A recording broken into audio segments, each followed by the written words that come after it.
Jesse Eisenberg, Justice League. Batman v Superman was a heavily divisive film, one of the most controversial aspects of which was Jesse Eisenberg's eccentric, jittery performance as Lex Luthor. For every person who found Eisenberg's work a breath of fresh air, there was someone who found it irritating, obnoxious, and too far divorced from the Luthor they grew up with. It just depends on whether or not Eisenberg has listened to the criticism of his tick-infused performance and will recalibrate it accordingly, or whether he's ignoring the haters and continuing with a totally consistent performance. There are plenty of reasons why Justice League could be a bust, but few feel as divisive or as risky as a reprise of cinema's most despised incarnation of Lex Luthor. Number 5. Sophie Turner, X-Men Supernova. It's widely expected that the next major X-Men film, codenamed Supernova, will be a new adaptation of the Dark Phoenix saga, which of course revolves around Jean Grey. Unfortunately, Turner didn't give the strongest performance in X-Men Apocalypse, failing to maintain a consistent American accent. Don't worry, Scott, there's not much to see.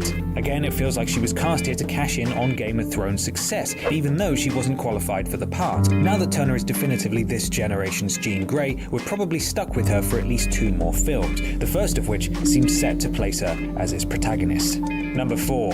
Ray Fisher, Cyborg. Ray Fisher sticks out like a sore thumb in the Justice League lineup because his Batman v Superman cameo as Cyborg is his single released film credit to date. Now, it's worth considering that Fisher is an accomplished stage actor, but that doesn't necessarily mean his plaudits will translate well to the big screen. History is full of Cyborg's solo film. There will be no room for screw-ups, and he's currently an unknown quantity as far as screen performance goes. Number 3. Annabelle Wallis, The Mummy. Annabelle Wallis plays archaeologist Jenny Halsey in the upcoming Mummy reboot, but it's hard not to be a little anxious about the casting considering that Wallis just isn't a very good actress. She stuck out like a sore thumb in Peaky Blinders, and Guy Ritchie reportedly cut her role back in his upcoming King Arthur film due to not being satisfied with her performance. While it doesn't seem like her role here will be especially demanding, at the same time she'll probably stand out just as bad when acting alongside Cruise.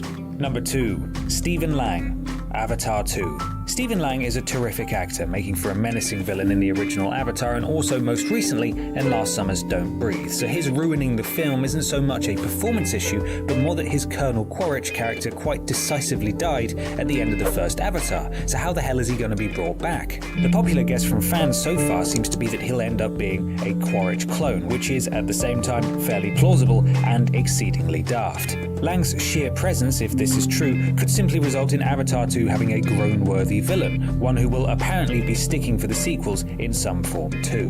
Number 1. Rihanna, Valerian and the City of a Thousand Planets. Rihanna will appear in Luc Besson's ambitious big-budget sci-fi as Bubble, described as a shape-shifting entertainer. Rihanna has appeared in a number of films over the years, perhaps most infamously in Battleship, and it's fair to say that she has yet to prove she actually has the stuff for acting. The size of her role is the big question here, but considering that she clearly interacts with the title character, she definitely